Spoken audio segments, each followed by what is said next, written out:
Hello, everybody. Happy Easter. You know, Easter is one of my favorite times of the year, as well as Thanksgiving and Christmas, and I love to cook. And today, I'm going to make our Easter dinner, so I want you to stay tuned. I'm going to show you some things that you can cook any time of the year besides Easter and Christmas and Thanksgiving. So I just want you to stay tuned, sit back, and enjoy this special video. All right, everybody, welcome back. I'm going to start off with the ham. Now, I've already removed the ham from the packaging. This is a spiral sliced ham, but you can use any kind of ham that you've got. And what I did was I've got this little oven here preheated to 325. You just want to basically follow the instructions that comes with the package that your ham comes in. Now, I studied it with cloves, and what I mean by that is in the spice section of your grocery store, you'll find whole cloves, and that's what you want. Now, if you don't want that, you can just leave this out. This is an option, but I love putting whole cloves into the ham. Now, they're that kind of shape right there, and what I do is I just take a few and I insert them in the ham just like that. Okay, you notice that I've already got several in here, and you don't want to put too much because it will overpower the ham. Now, what I'm going to do is I'm going to go ahead and put this in this little oven. It's going to bake for a couple hours. Okay, now there's no need to put water in it or anything like that because it's going to form its own juice. Now, the last 30 minutes of cooking,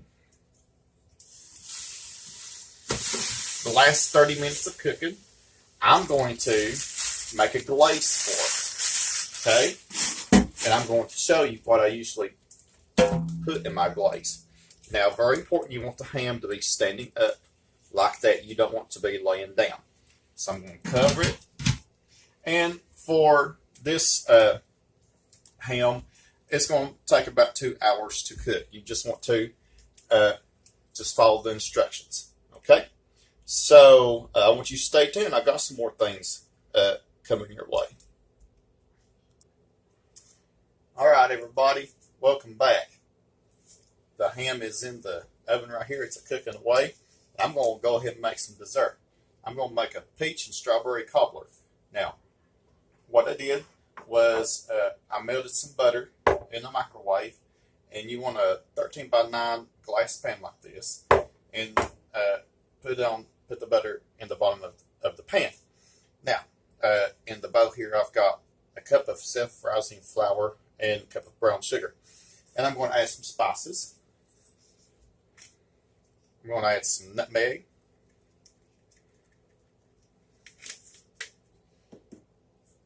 Some allspice.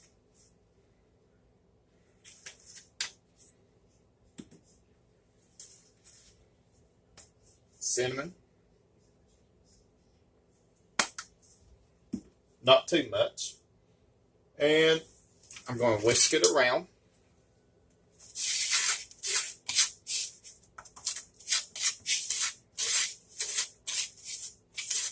Then I'm going to add a cup of milk.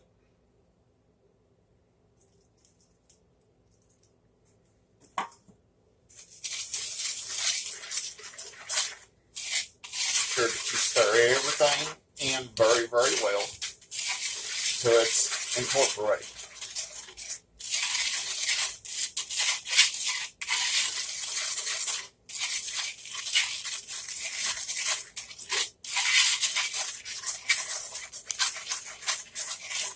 All right, it's going to be a little bit lumpy, but that's okay. I'm going to pour it in the pan here.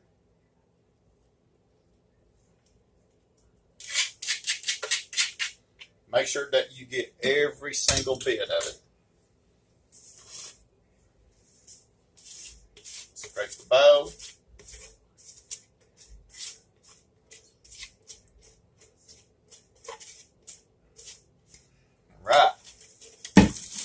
Let me move this over so you can see. I've got 2 cans of peaches, or you want to use one large can. Now, I'm using the kind that's in just plain juice. You can just use whatever you want.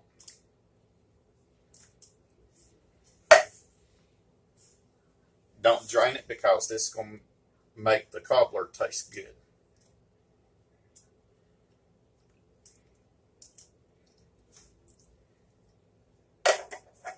Okay. You want to rearrange it.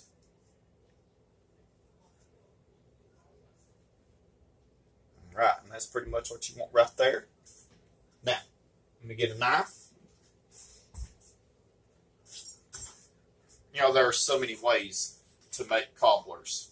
Apple cobbler, blueberry cobbler, peach cobbler, cherry cobbler, so forth. But I thought, well, why not add some strawberries to this and make a strawberry peach cobbler? So,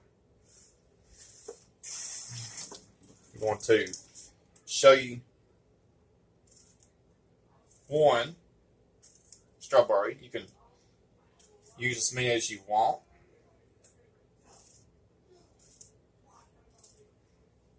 Okay, I'm going to slice up 2 or 3 more and put it on here. And I'm going to put in a 350-degree oven for about 40 minutes. So I want you to stay tuned. All right, everybody, welcome back. What I'm making now is pasta salad. I've got some tomatoes already chopped up. So I'm going to show you what I usually do to cut up a tomato for the pasta salad. Now, you want to remove the green part, okay? A serrated knife is the best. And usually, I just cut down the middle of the tomato. And you just go right through here and just cut it up like that, okay?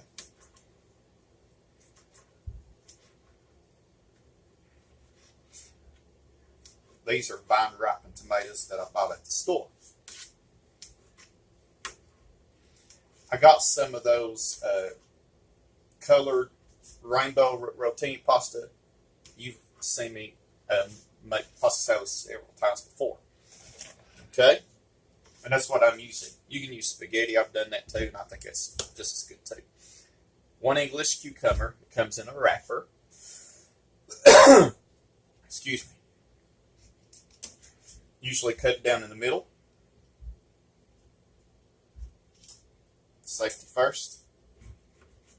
Make sure the grown-ups use a knife unless you're responsible enough to use one. Then I just chop it up like that. Well, sometimes I make it even smaller. I'm going to put my rainbow rotini. That's what I'm talking about.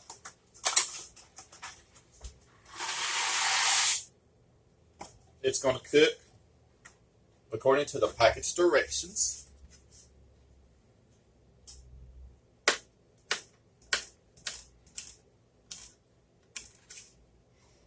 That's pretty much what you do with a cucumber, okay? So I'm going to pause the video.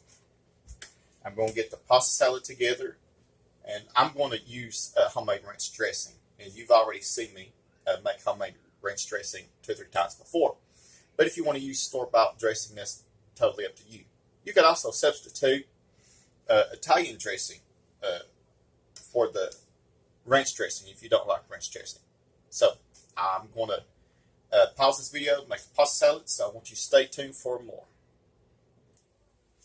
All right, everybody, welcome back. As I've said before, you've seen me make ranch dressing plenty of times, and I'm going to show you. It's worth showing you again because I like making it. Now, let me get a spoon or something to put the mayonnaise in. I'll start off with some mayonnaise.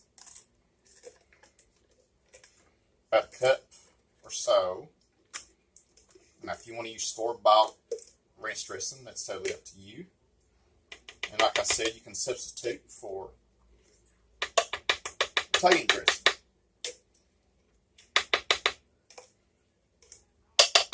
All right. Now, buttermilk. Let's say probably about a cup or so of buttermilk. Juice of 1/2 of a lemon.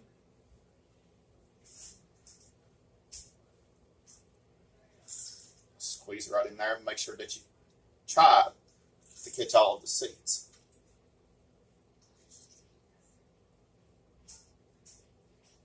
Alrighty.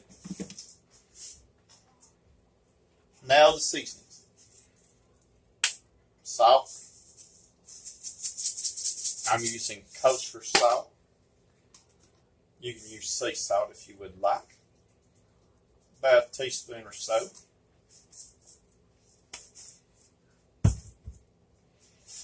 Some Italian seasoning.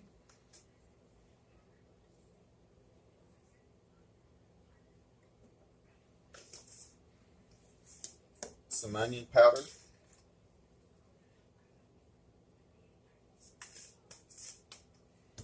Black pepper. Now I'm fixing a little bit different from what I've had before.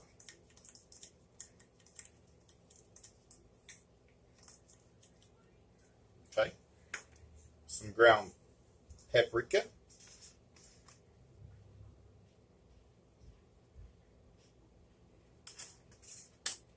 And some garlic powder.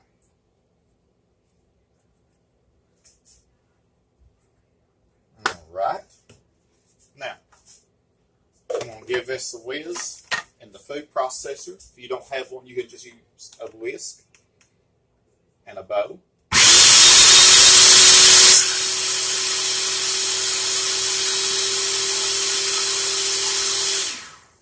Alright, let me get a spoon.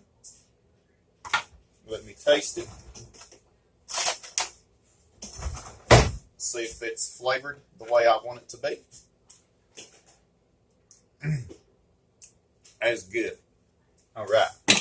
Now, when my noodles get done, they are done actually.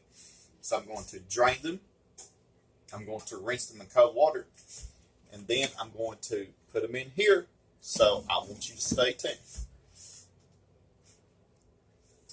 Alright, everybody, welcome back. I just drained and rinsed my rotini pasta, and I've combined it in here with the cucumbers and the tomatoes, and I'm going to stir in some of this dressing. You can add very little or a lot according to your preference. I usually start out with a little bit. And if I need more, I'll put a little bit more. Okay? Alright, I say that is good enough. So I'm going to wrap this up, put it in the fridge. I want you to stay tuned. Alright, everybody, welcome back. Right now I'm going to make a chicken and broccoli casserole. And what I did was I took a bag of frozen broccoli and some boneless, skinless chicken breast. And what I did to the chicken, I cubed them up before I put them on the stove with the broccoli and let them cook at the same time, and they're ready to go. Now, don't drain all of the liquid out of the chicken and broccoli because that's going to help make the sauce. Now, I use chicken broth. I cook the chicken and broccoli in chicken broth. In chicken broth. So, to that, this is going to make a big pan. I'm going to add 2 cans of cream and mushroom soup. And that's going to be the salt, too, because I won't need to put any salt in it. And I'm going to use some mayonnaise. Hold on a minute. Use some mayonnaise.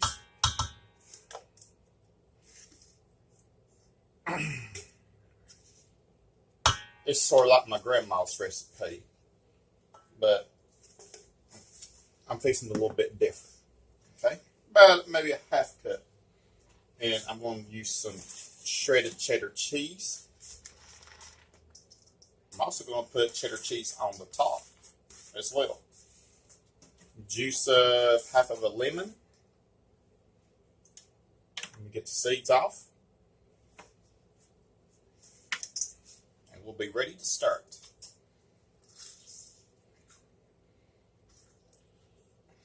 I love using fresh lemon juice. I love it. All right.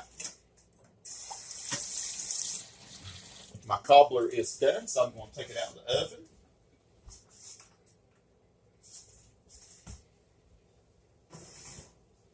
Oh, it looks really good. Can't wait to show. It's been in the oven 350 for 40 minutes. And there you go. It is complete. It's done. Looks really good. All right. I'm going to leave the oven on because I'm going to put this in there next. All right. So with a spoon, I'm going to stir this around.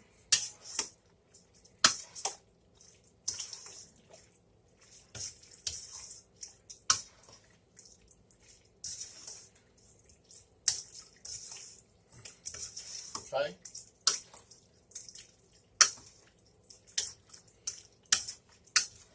I think I should have drained all of the liquid out, but that's okay. All right, let me get this great big pan.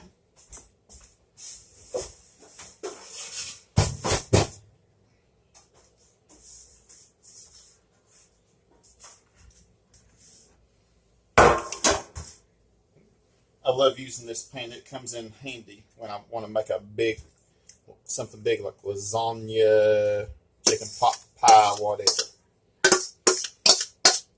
And you want to scrape every bit of it out.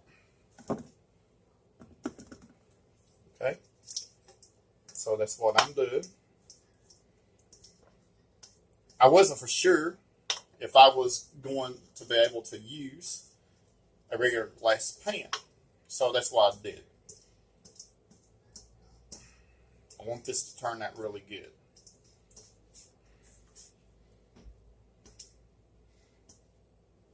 All right, let me spread this out.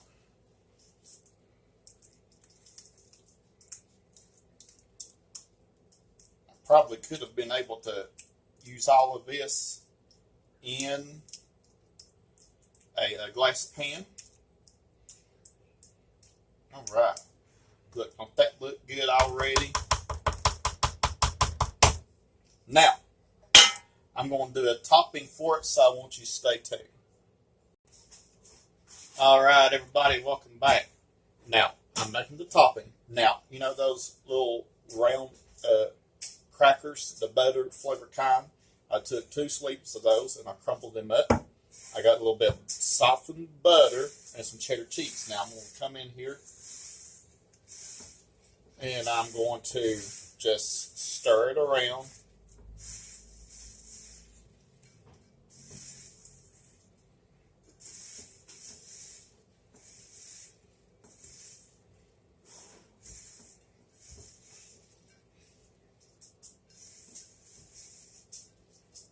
Right. And it is ready to be put on the top. So, just come through here and just sprinkle it on top like that. By the time it's all said and done, this is going to get good and golden brown on the top, and it's going to be bubbly, and it's going to look really good. Tastes good as well.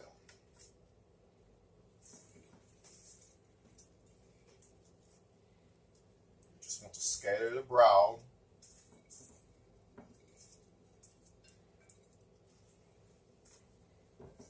You could also use one of those stuffing mixes. Just combine it with the cheddar cheese, and voila, there you have it. All right. This is good the way it is right here. All right, I'm going to put it in a 350-degree oven, bake it for about 30 to 35 minutes. So I want you to stay tuned. All right, welcome back, everybody. Supper is just about ready. Now, the last 30 minutes of cooking time, with the ham, you can tell it really looks good already. I made a glaze for it. Now, what I did, I took a cup of brown sugar, about 2 tablespoons of water, and a little bit of cinnamon, a little bit of allspice, and a little bit, tiny bit of nutmeg, and juice of a half an orange. And I put it in the pan, heat it on the stove until it's almost thickened. And you can tell it's almost about like pancake syrup. So what I'm doing, I'm going to pour the whole thing over. If you look at the left-hand side of your screen or the right-hand side, depends on how this shows. Oh, that looks really, really good. Okay. Now,